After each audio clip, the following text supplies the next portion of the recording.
Hello, good evening, everyone.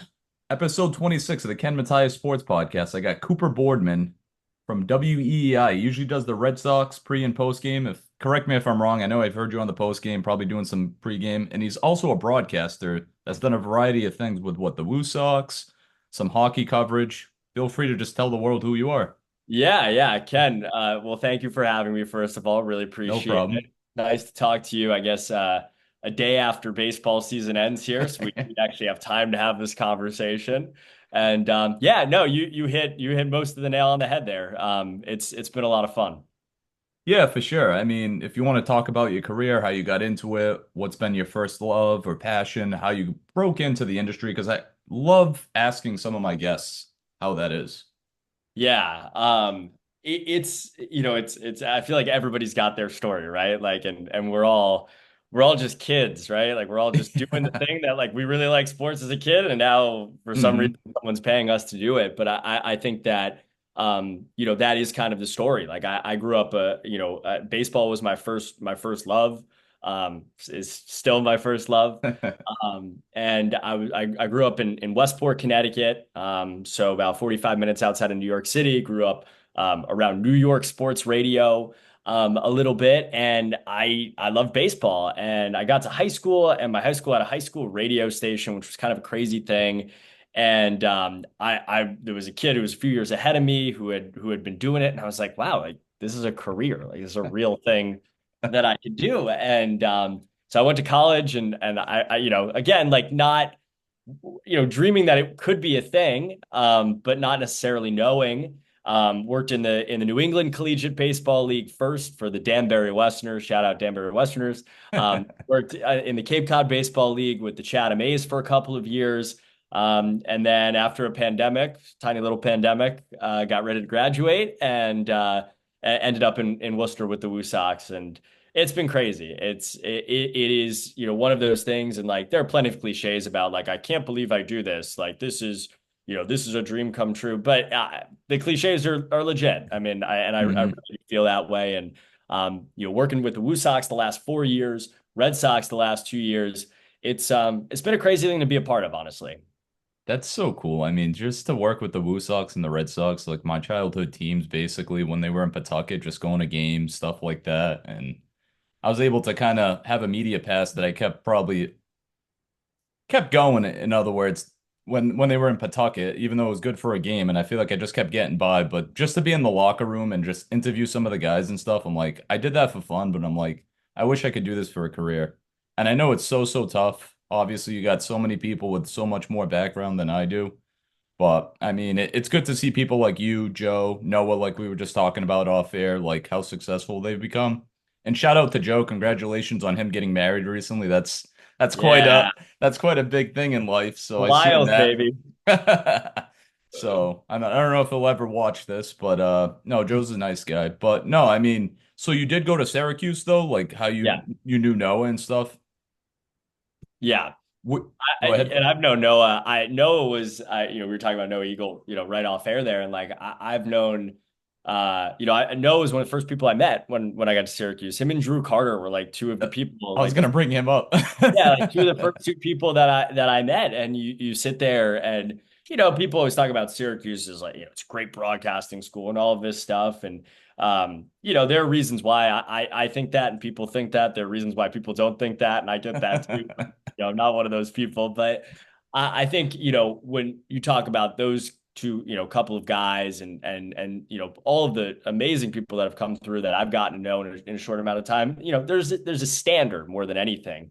And we're the people like that went to school with them, and so you watch them do what they do, and we're not surprised. I mean that's amazing to see, what Drew's become from Sports Center anchor and calling games on for ESPN, to now the house, or I should say the play-by-play voice of the Celtics. It's like hits close to home because, I've grown up a Boston fan my whole life, and I've only known Mike and Tommy for a while, and then God rest his soul, he passed away a few years ago. But I mean, Scal does a nice job for the color. I wish Drew nothing but the best. I mean, he's going to be successful. I'm assuming he's going to keep his ESPN career going at the same time. So he's going to have a lot to juggle between the season and probably working for ESPN. But More about you. Sorry, I know we're getting off topic That's to all all. your I'll friends go. and You stuff take me like anywhere. that. But I mean, how did the whole EEI Woo Sox thing come about? Because, growing up being a diehard Boston fan, like I said, and listening to EEI, just basically with my best friend's parents and my best friend's dad would always listen to EEI and listen to Sox games, and I'm like, I fell in love with the radio, so Yeah, for me, like I was getting ready to graduate, and you go through it, and you're willing to go anywhere, and I didn't know if I was going to be in Mississippi or Arizona or Colorado or whatever, and came time to graduate, and was going through some different things, and it was 2021, so right after the hmm pandemic, and still in it at that point, in a lot of ways, there was a point where like we didn't know if there was going to be a season. Yeah. And my girlfriend Sarah, shout out Sarah, went to BU, Boston University, and Yep. so she was in Boston, and I was honestly just kind of looking around, like, hey, like, can I get within spitting distance of Boston in some capacity? And remember the Woo Sox had just moved, and Yep.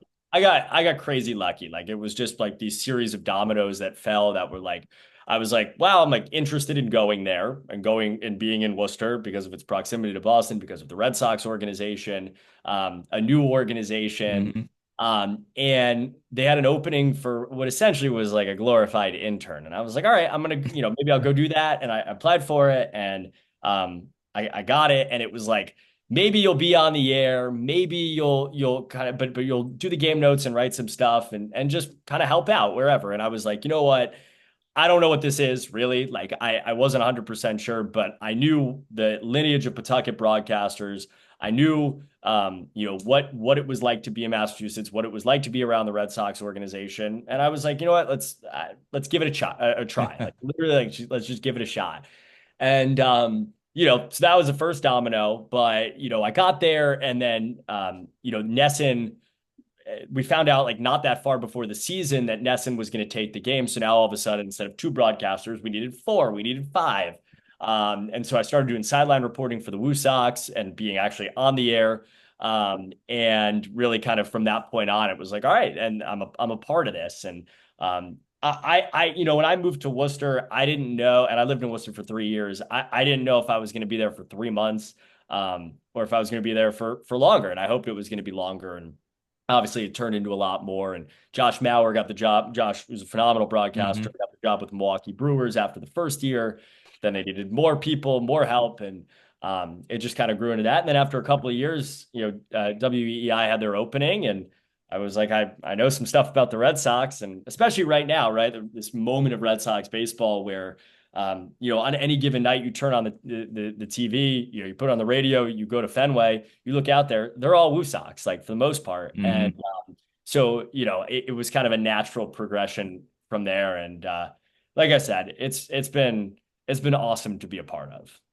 That's great. I mean, I love hearing success stories. I love seeing you guys do what you love because me, I've been at it for a while, but enough about me. But it's definitely good to have a strong passion. I mean, baseball is probably my number one sport. It's like baseball, football. They're all 1A, 1B, 1C, 1D. The four major sports. I love them dearly. But no, I mean, broadcasting obviously isn't easy. I've gotten a taste of it at the high school level, calling some games in town here in Wareham, doing boys and girls varsity basketball. It's not easy. I mean, obviously the boys, they won, I think, back-to-back state championships, and they're a phenomenal team. And obviously now most of the kids moved on because they graduated, but it's nice to be a part of that, stuff like that. But I mean, to basically be in Worcester, I've only been out there, I think, twice. Love the park. It's beautiful.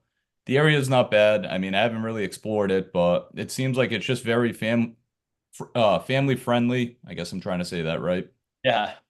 But even like did you have a chance to go to Pawtucket? I know it's I unfortunately it's never gonna got go there. to the I ground, drove but I drove by it, a bunch of times. I never got to the game. I've heard it was like an it was incredible great. cathedral. Yeah. Even the locker room, like being inside, like I told you, like how I was able to get a media pass, obviously, with a kid that I used to be friends with, and him and I just went to go interview different, like Devin Marrero, like just be Hmm. around these guys, and then see like the old manager. I don't know if it was Kevin Bowles, I forget his name, but he was super, super duper nice, and the atmosphere there was great. I mean, obviously, Lucchino, God rest his soul, he wanted to move the team to Worcester, right? Because he was like basically the principal owner. Yeah. So obviously when they moved from, was it 2019 was the last time they were in Pawtucket, and then they started their season, what, 2021?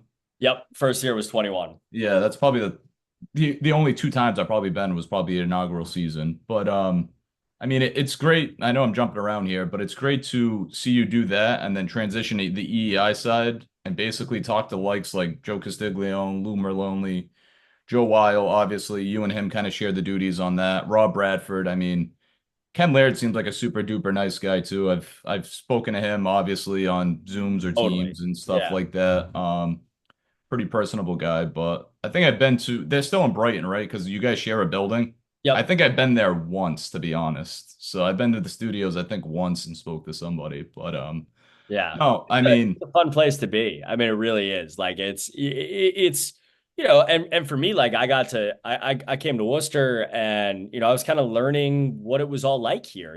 Who talks and who is around the team every day and all of that. And it's been a very fun introduction because I showed up and you mentioned Ken and Bradfo and I've gotten to know mhm. Joe, obviously, both Joes, Will Fleming, like Will all, Fleming, I was all forgetting the, about him. yeah, yeah, and you shouldn't like, Will's and, great. and he's awesome. Like they're all awesome, and like I know people say stuff like this, like, oh, like it's been so welcoming. Like, no, like it's really been Yeah. so welcoming, to be here, and they value my opinion too, and I value theirs, and that's a great environment to be a part of.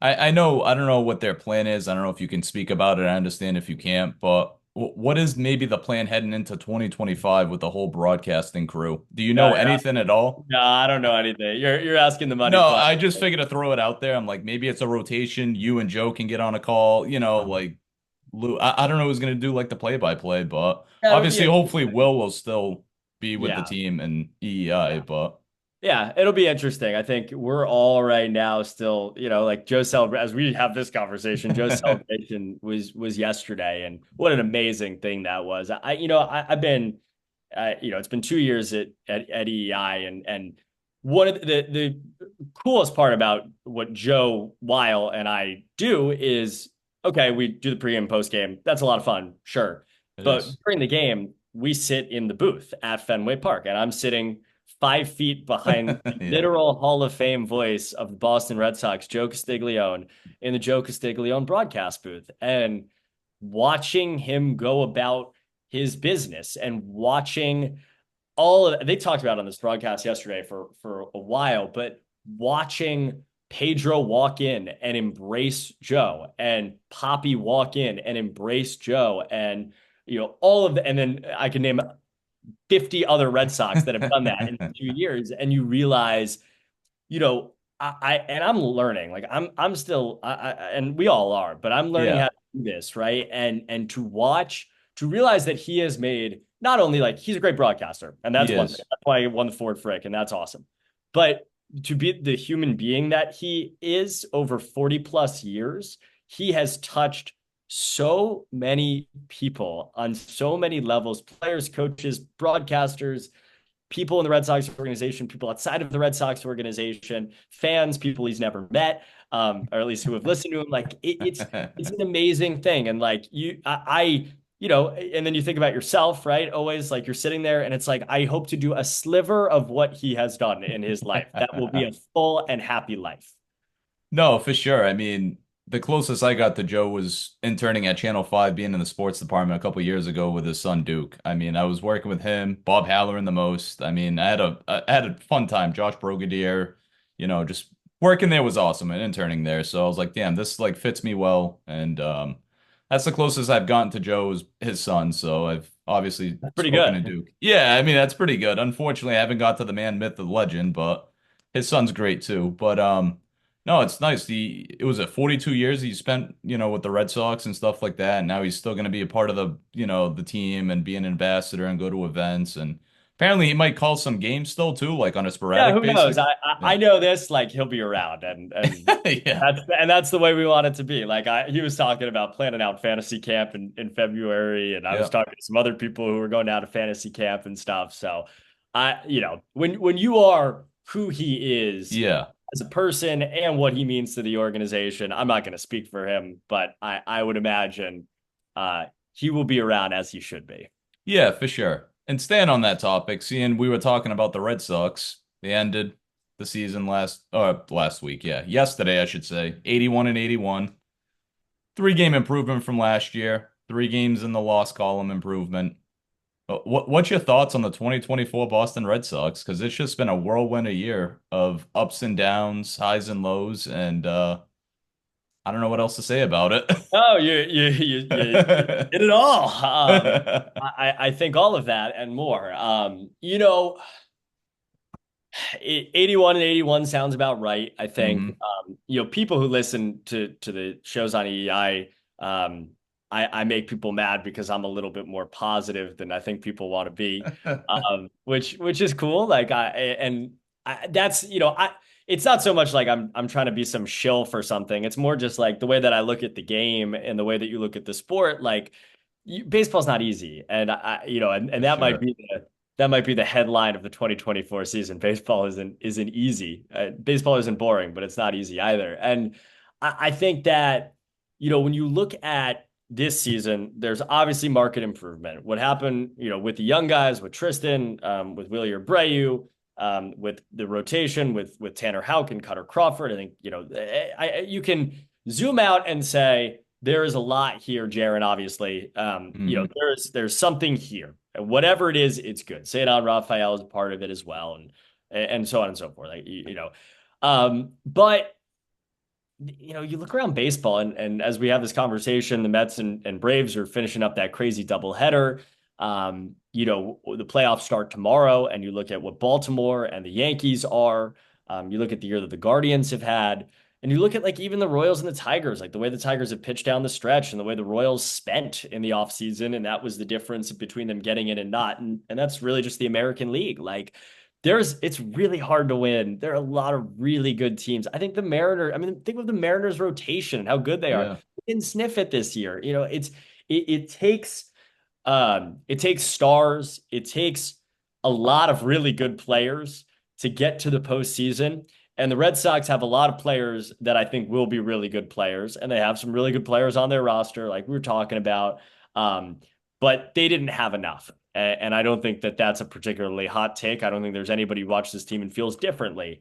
And what happens between now and the next time we go on the air, on opening day for EEI and even in spring training from Fort Myers, um, there's going to have to be a significant change, I think. And it seems to me, based on some of the rhetoric, that that's going to happen. But, until it happens, I think that, people are understandably skeptical of that. I mean, with Lucas Giolito, hopefully he'll hop in, op in, I should say, not hop in, but op into his, 2025 season deal that he signed earlier this year. Unfortunately, he had the injury. Jesus, I'm like Yeah. stuttering here. Just talking about them, I'm getting all like flustered, I I was going to guess. say, so did the season. I'm all over the place. But I mean, the little I got to see him, I was all hyped seeing him in Seattle. I don't know if they won, was it 3 out of 4? They split the series, to start the year. And then obviously that was, correct me if I'm wrong, I forget, because that was already in March or in April, so that was months ago. A lot's Yeah. happened. So Yeah. Opening week, and then, good April, tough May, great mhm. June, good start to July, and then After again. the All-Star break, it just went to Yeah. crap. And then, Yeah. I mean, Trevor Story getting hurt within the first week of the Angel series out in Anaheim, that hurt. Obviously, that put him a setback. He was just disappointed. He's like, I'm injured again. It's like, are we seeing the Chris Sale of the infield to the Red Sox? And I'm not trying to throw shade on Story. I mean, I'd rather keep Bogey. That was my opinion back in 2022 when they signed him. I didn't mind Trevor Story playing second, but obviously the team had a better outlook. I'm no baseball guru. I mean, I think I know the game pretty well, but I'm not part of the Red Sox organization. I wish I was, but obviously looking back at the Story injury, Tristan Casas, he got hurt. He was out most of the year. I mean, Duran had a just phenomenal season because All-Star Game MVP. I remember talking with my dad a few years ago. I'm like, we both thought, like, is this guy gonna make it at all? Like, he can't hit for crap. Like, what is up with this guy? And then all of a sudden, 2024, he's like, I got a Amazing. chip on my shoulder, and it's just go forward. Yeah, no, what he did was amazing, and he's been, I think, like, my vantage point is very unique because he was, when I got to Worcester in 2021, he was kind of the guy. Like, he Hmm. was at AAA, a little bit older, but they felt like he was really going to impact the major league roster. And he had a good 21, good 22, gets called up, really struggles. Just as difficult, and he's been so open and honest about how hard that was. Yeah. Um, and I think what people forget is he began last year at AAA. Like, they broke camp and he was not on the Red Sox opening day roster after being in the conversation to be.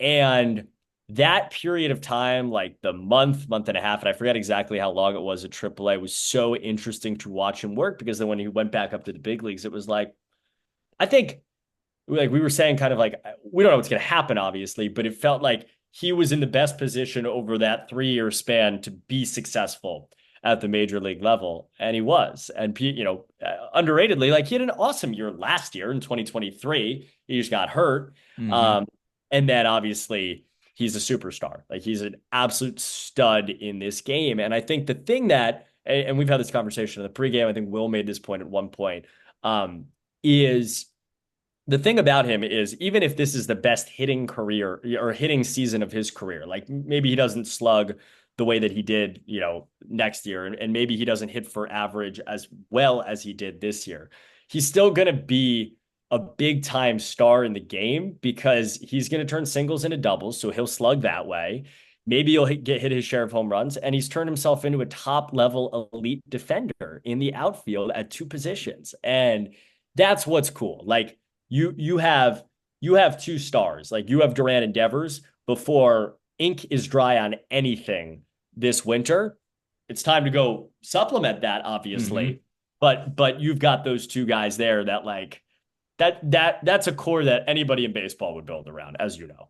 No, for sure. And I'm glad you brought up Devers. Obviously, he was shut down second to last week of the season with a week remaining, because I think he was having what it was shoulder, right? Or inflammation or whatever in the shoulder. So that's kind of battled him all year. But it does start with those guys. I do agree. I mean, I love Ceddanne Rafaela. I mean, I know he came up in 2023, made his debut last year, had a phenomenal, probably rookie campaign. Obviously, rookie of the year is gonna. I don't. Is it like? Do they have American and national? That might sound a little dumb there. Yeah, They yeah, do. yeah. Yeah, I thought so. Obviously, Paul Skeens will win it for the National League. He had a phenomenal season for the Pirates. Heck of a pitcher. One of the Maybe best pitch. Jackson Merrill now, but I'm Oh, with you on Skeens. But yeah, I Skeens that'll be like the craziest vote of all time. for sure.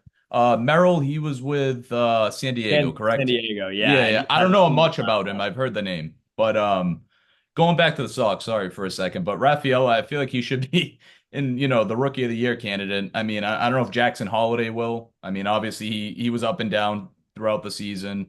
I Yeah, forget who else it'll is be. probably I think the probably candidates. Luis Heel of the Yankees and Oh, Austin yeah, yeah, yeah. Wells are up there. Colton Cowser, Willier, and Cedar are, I think, are probably the guys in that conversation. It's gonna be hard for Rafael to win it, but Hmm.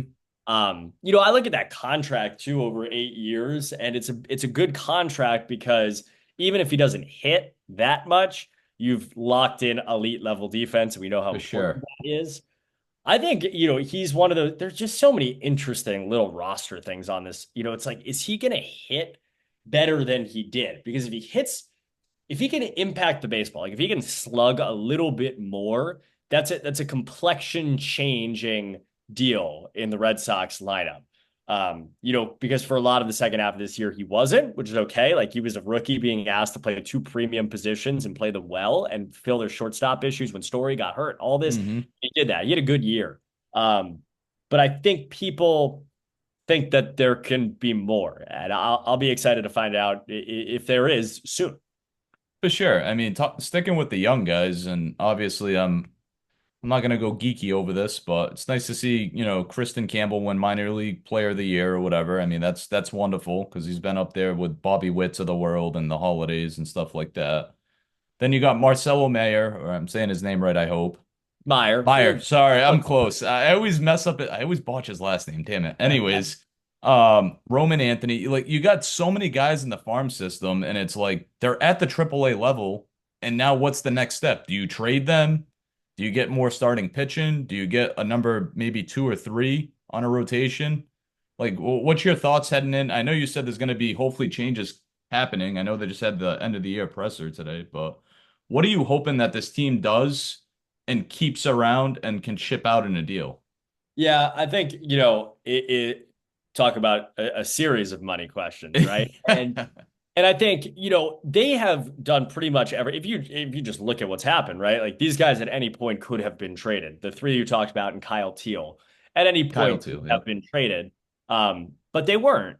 And I agree with that. Like I wouldn't have traded them. I think, you're talking about guys that are really good players. Like and people I get this call all the time. Like, what do you think prospects aren't worth anything? Like you don't know what prospects are gonna be. And like I'm like everybody I you know love. more than you.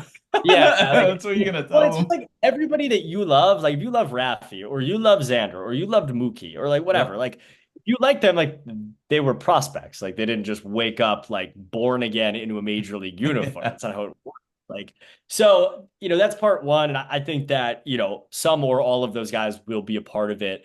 I think it would take an enormous offer to wrestle the Red Sox from any of those guys. It's not that, again, like we're having this conversation on September, whatever, October, whatever. Like it's September too, 30th, yeah. yeah, yeah, yeah. Right. Like it's too early to say, like Early, yeah. we're not in the conversation, right? So we don't know if, if it takes Christian Campbell to go get one of Seattle's arms in their rotation, like, do you do it? Do you not do it? That's a question for one man to answer, and it's Craig Breslow. It Uh, is. but I think that to me, the short answer to what you asked is this team needs another star offensively in some capacity. And I think you figure out the positional side of it, and this team is too left-handed, so that will probably Hmm. answer some of the questions. But whether it be trade or sign, um, I just you look at the teams that are in the postseason, and it's like Judge Soto and Wells. Like they have two superstars, and then they also have the young guy, right? Like Yep. it can be Devers, Duran, Casas, and then the guy that they sign. You look at what Gunnar has been for Baltimore, but also Westberg and Kauser and Ryan Mountcastle and some of the way that they play the platoon. Adley Rushman too. I mean, Right. he's been with the organization for a while, but yeah. Yeah, yeah, absolutely. And like even in a down year for him, he's still a guy when he steps in up to the plate, you're like, okay, like this is a known commodity. Yeah. You look at and you can go around forever and do it. And certainly we have quite a bit over the last few months. But I just think that if you want to compete with the teams that are that way, like you need offensive horses, like guys that you can believe in. And then everybody says they need a number one. I don't. I think it's gonna be hard to go get a number one. Like I think if you don't get It Corbin is. Burns, like there aren't a lot of guys out there that I'm like Max Fried is good. Like it would be exciting, but He's not a flashy one to me. He's good no, for no, no. And Atlanta. like Jack Flaherty is in that conversation, I guess. Like Kikuchi will be out there. There are a It's couple a lot others. of veterans. Yeah, yeah, yeah. And I think that it would be nice to have one of those guys in the rotation going into next year, but it will be interesting how they evaluate it. And I think theoretically you pay for the bat and you trade for the pitcher. We'll see if that happens.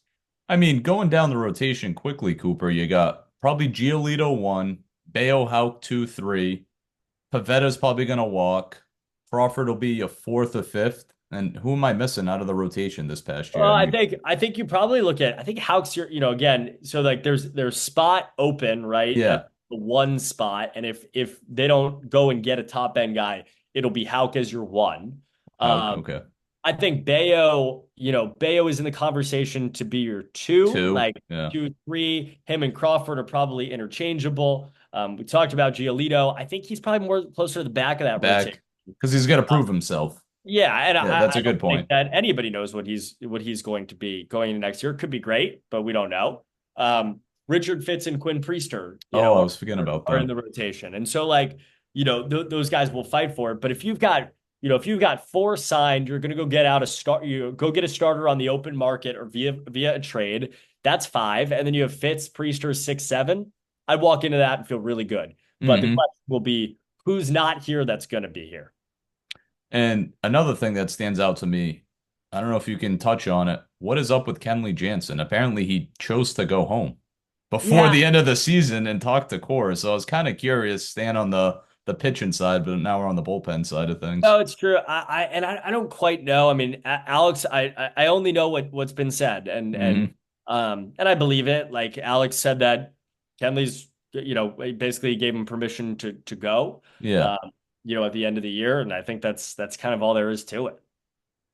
Yeah, I mean, obviously they just became out of it with what, 5 games left. They lost that game in Toronto, unfortunately, and I seen it on Twitter, Cooper, and I see Danny Jansen. I just seen the guys in just dismay, and I'm like, it's how it is, boys. The past 3 years, that's how it's been since we lost the ALCS to Houston. It's been stinging in my heart, I guess. But Yeah, no, and understandably so. Like the reality is, and I get, I was literally thinking about this today because I can't have a conversation about spending every single time we go on the air. I can't have a that's conversation. too much. Yeah, Right. Like it's just, and it's not really relevant on July 15th or whatever, right? Like we're in the sport and in the game. But I do think that when you zoom out, and certainly people do, and they should, as a fan, like you're in the playoffs since 2021. Like that's kind of the only thing that needs to be said. And there, you listen to Alex Cora in that press conference, and he says, "I believe this is the last year we're going to struggle." He wouldn't have signed that deal if he believed otherwise. He wouldn't yeah. still be here if he didn't believe otherwise, because he could have gone somewhere else and made a ton of money, for a contender. He believes he's as intelligent of a baseball mind as there is, and Hmm. he believes the Red Sox are going to contend. Maybe I've got the blinders on, but I do too.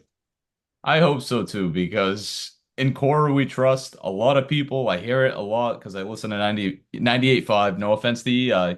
I listen to both, but I listen more to 98.5, and I hear Maz, I hear the calls. People just wanted him gone. Like, why did he sign this 3-year extension?